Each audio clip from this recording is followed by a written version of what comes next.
यहाँ खत्म होता है। यही लिखा था एबी के काटा मोनेस्ट्री के उस खौफनाक दरवाजे पर, जिसके सामने दो नन्स खड़ी थीं। उनके पास अंदर जाने के अलावा कोई चारा नहीं था। एक नन ने दूसरी से कहा, आज हमें अपनी लाइफ सैक्रिफाइस करनी ही होगी, वरना इस दुनिया में कोई भी जिंदा नहीं बचेगा। उन दोनों ने उस दरवाजे को खोला और काटा मोनेस्ट्री के अंदर चली गईं। वहां उनका इंतजार एक भयानक दिखने वाली नन कर रही थी, जिसका नाम वैलिक था। वैलिक ने एक नन पर हमला करके उसे वहीं मार डाला। मरते मरते उस नन ने दूसरी नन को एक चाबी दी और कहा कि उसे ही ये करना होगा। दूसरी नन ने वो चाबी ली और किसी चीज की तरफ भागी, लेकिन इससे पहले कि वो कुछ कर पाती, वैलिक उस पर भी हमला करने लगी। लेकिन वो वहां से भाग गई और इससे पहले कि वैलिक उस तक पहुंचती, उसने फांसी लगाकर खुद को मार डाला। जब इन दोनों नन्स के मरने की खबर रोमानिया के एक महान प्रीस्ट के पास पहुंची, तो उसने इन सब बातों की तहकीकात करने की सोची और वो अपने साथ एरिन नाम की एक नन को लेकर एबी आ गए, जहां वो दोनों नन्स मारी गई थीं। सिस्टर एरिन के पास एक खास ताकत थी। उन्हें बहुत से विजन्स आते थे, जिसकी मदद से वो किसी अनहोनी को पहले ही देख लेती थी। वो कभी कभी आत्माओं को भी देख पाती थी और इसीलिए उस प्रीस्ट ने सिस्टर एरिन को अपने साथ आने के लिए चुना था। वो प्रीस्ट और सिस्टर रात के समय एबी के पूरे काटा मोनेस्ट्री की छानबीन कर रहे थे। जैसे ही वो मोनेस्ट्री में घुसे, उन्हें काफी अनईजी सा महसूस होने लगा।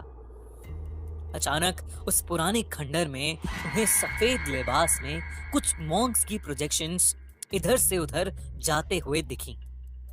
वो थोड़ा आगे गए तो वहां ऑब्जेक्ट्स अपने आप इधर से उधर हो रहे थे। ये देख के उन दोनों को समझ आ गया कि जरूर इस जगह पर शैतानी साया है। तभी एक कोने में उस प्रीस्ट को वो नन दिखी, जिसने फांसी लगाकर खुद को मार डाला। उसकी गर्दन टूटी हुई थी और उसका मुंह आधा सड़ चुका था। अचानक उस नन ने अपनी आंखें खोली और उस प्रीस्ट पर हमला करके उसे एक कॉफिन में कैद कर दिया। दूसरी तरफ सिस्टर एरिन एबी के काटा मोनेस्ट्री में रह रही एक नन से टकरा गई। उससे बात करने पर मालूम हुआ कि बहुत समय पहले वहां पर एक एग्जॉर्सिज्म किया गया था, जिसके दौरान हमारी दुनिया में एक पोर्टल खुल गया था। उसी पोर्टल की मदद से कुछ शैतानी आत्माएं हमारी दुनिया में आने लगी थीं।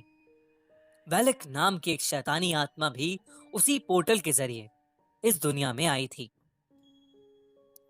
कहते हैं कि वैलिक बहुत ज्यादा खतरनाक है और जो कोई भी भगवान की पूजा करता है, वो उस इंसान को जिंदा नहीं छोड़ेगी। सिस्टर एरिन ने उस नन से पूछा कि वो किस तरह वैलिक को हरा सकते हैं।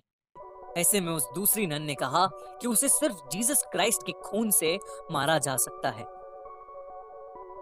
उनका खून एक एंटीक रेलिक में बंद है और उस रेलिक को सिर्फ एक चाबी से खोला जा सकता है।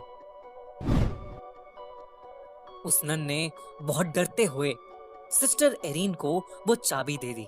सिस्टर एरिन ने जैसे ही वो चाबी अपने हाथ में ली, तभी उन्होंने कुछ नेगेटिव एनर्जी महसूस की। उन्हें घुटन होने लगी और उनकी आंखों के सामने एक कॉफिन का विजन आया। वो समझ गई कि प्रीस्ट किसी मुसीबत में है और वो उन्हें बचाने के लिए भागी। वो अपने विजन की हेल्प से उस कॉफिन तक पहुंच गई। उस कॉफिन के अंदर बहुत से सांप थे जो प्रीस्ट को अंदर से खींच रहे थे, लेकिन एरिन ने प्रीस्ट को किसी तरह बाहर निकाल ही दिया।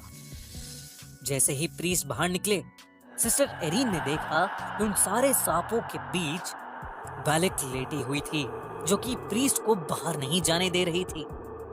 इससे पहले कि वो कुछ समझ पाते, वैलिक अचानक से गायब हो गई। सिस्टर एरिन ने प्रीस्ट को वो चाबी दी और उन्हें बताया कि वेलिक को कैसे खत्म किया जा सकता है।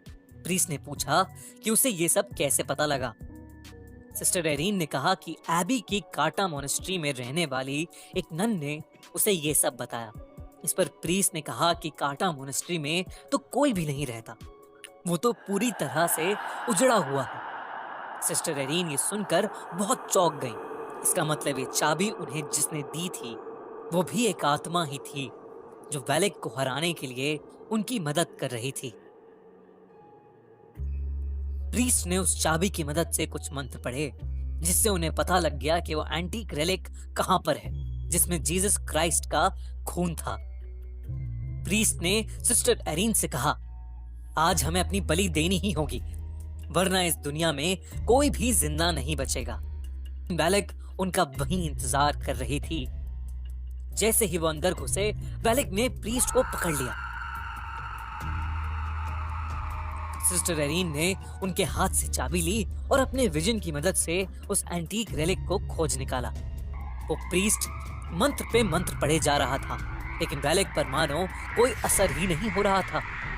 अंत में उसने प्रीस्ट को बड़ी बेरहमी से मार डाला। अब वो सिस्टर एरीन के पास आ रही थी, लेकिन सिस्टर ने उस रेलिक को खोज लिया था। वेलिक ने सिस्टर को उनकी गर्दन से उठा लिया, लेकिन सिस्टर ने जल्दी से जीसस का खून वेलिक के ऊपर फेंक दिया। देखते ही देखते वेलिक बुरी तरह से जलने लगी। वो जोर जोर से चिल्लाने लगी और वहां से गायब हो गई। सिस्टर एरीन जमीन पर गिर पड़ी, लेकिन वो वेलिक को मारने में कामयाब रही।